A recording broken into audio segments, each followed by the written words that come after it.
Dados do Serviço Funerário Municipal de São Paulo apontam que, em média, 2 pessoas são enterradas como indigentes por dia na cidade, mesmo uma delas tendo sido identificada. Para falar sobre essa questão, eu recebo agora a promotora de justiça, Eliana Vendramini, coordenadora do Programa de Localização e Identificação de Desaparecidos em São Paulo. Olá, tudo bem? Boa tarde. Boa tarde. Bom, o que é então e como funciona esse Programa de Identificação de Desaparecidos? Esse programa existe desde 2014 no Ministério Público e a proposta é observar a política pública em relação a pessoas não identificadas ou não localizadas, portanto desaparecidas, e muito do que se descobriu estava em meio aos falecidos. Programa que começou aqui em São Paulo ou não? Não, ele é um programa nacional. Né? Começou no Ministério Público do Rio de Janeiro e nós fomos o segundo conveniado a partir de 2014. Hoje já em 8 estados da federação. A proposta é justamente que o Brasil tenha, a curto prazo, porque isso é para o final do ano, uma visão, ainda que com característica local, mas do desaparecimento enquanto números e causas nacionais. Bom, e para isso precisa de uma unificação de dados, aí, de uma colaboração de muitos órgãos, né, doutora? Isso, como que isso acontece hoje? O problema é que o desaparecimento em si, ele não é visto como uma causa que, por si, passa por vários órgãos públicos e privados. Vou dar um exemplo numa área apenas, nos hospitais públicos ou privados, eles podem receber pessoas não identificadas ou desacompanhadas identificadas, cuja informação tem que ir para um banco comum. E esse banco comum tem que estar integrado com vários outros bancos, como bancos que recebem falecidos, como bancos que recebem abrigados, como pessoas que estão na rua, para que a gente possa ter um diálogo rápido e comum sobre identificação e localização. Agora a gente tem dados aqui do Serviço Funerário aqui de São Paulo, que de janeiro a julho deste ano, 316 corpos foram enterrados como indigentes aqui na cidade. Desse total, 165 eram desconhecidos e 151 identificados e não reclamados, né? O que é esse não reclamados, para a gente entender um pouquinho melhor? E quais são os procedimentos nesses dois casos? Procedimentos diferentes, acredito. Na verdade, a não identificação, ela pode não ser por nome, mas ela ocorre por dados biométricos. O corpo fala muito, as tatuagens, eventuais próteses, e tudo isso deveria ser melhor trabalhado pelos órgãos públicos, né? Além disso, os não reclamados são aqueles que têm uma identificação pessoal, ainda que por nome, mas estavam desacompanhados no momento da morte. Às vezes a família não acompanha ou o interessado, porque não sabe que o corpo está lá. O grande problema que nós detectamos em 2014 é que os dois órgãos que recebiam esses corpos, que seria o IML para mortes violentas ou em meio público, ou o Serviço de Verificação de Óbito da capital para mortes naturais em meio fechado, eles não avisavam da presença desses corpos para os familiares que estavam plenamente identificados por um boletim de ocorrência de desaparecimento. Então, esse link é necessário entre os órgãos, né?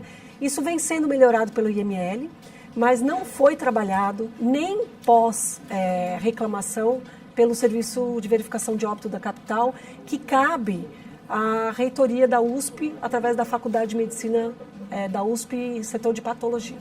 Quanto tempo que é disponibilizado para essa identificação de um corpo? Ambos os órgãos têm um tempo normativo interno de 72 horas. Mas o IML tem uma cautela bastante grande com relação a 10 dias, principalmente para casos mais rumorosos.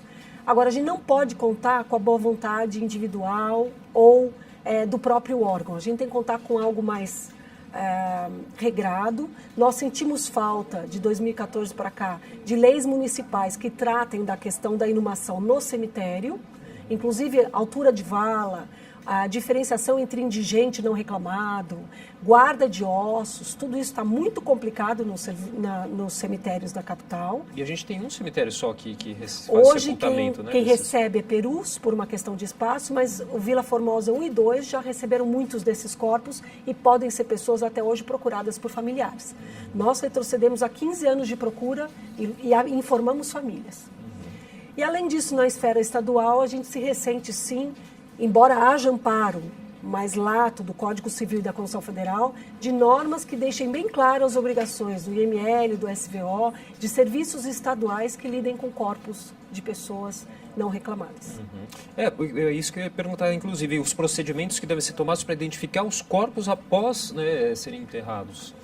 Existem procedimentos que muitas famílias reclamam, mas que pedem a via judicial, como a exumação para identificação. Isso não só despende tempo, como muitas vezes dinheiro, ou na dificuldade dele, um atendimento célere a partir da Defensoria Pública, que é um órgão exímio na capital, mas que está muito assoberbado.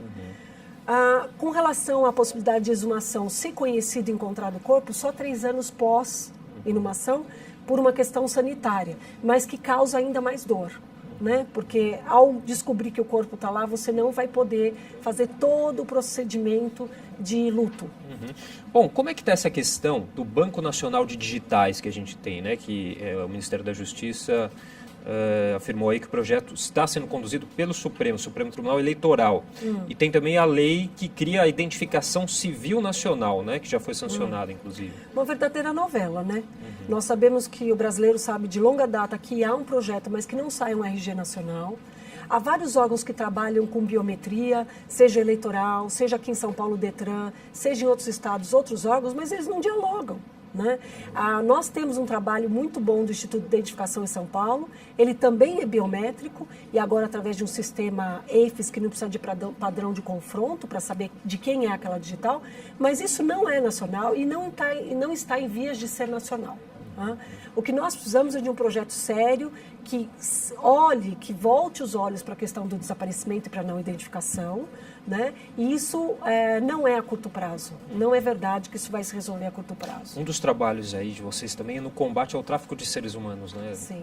Uma das vertentes do desaparecimento forçado, violento, é o tráfico de pessoas.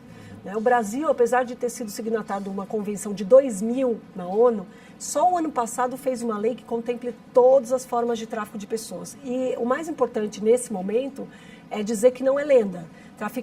Traficar pessoas para trabalho escravo, para abuso sexual, exploração sexual, do próprio trabalho que seja, para casamento servil, para tráfico de órgãos, não é lenda. As pessoas precisam saber que já há processos, inclusive julgados, de fatos como esses. E isso tem aumentado na capital. Bom, para a gente finalizar, então, doutora, os contatos que a gente pode deixar para as pessoas que queiram ir para em busca nós de isso é muito informações. importante, as dúvidas aparecem, nós também fazemos divulgação. 3119-7183 é o nosso telefone no Ministério Público do Estado de São Paulo, no Programa de Localização e Identificação. E nós também temos um e-mail, desaparecidos@mpsp de Ministério Público São Paulo.mp.br. Bom, eu conversei então aqui com a promotora de justiça Eliana Vendramini, que é coordenadora do Programa de Localização e Identificação de Desaparecidos em São Paulo. Muito obrigado pela entrevista, doutora. Nós que agradecemos.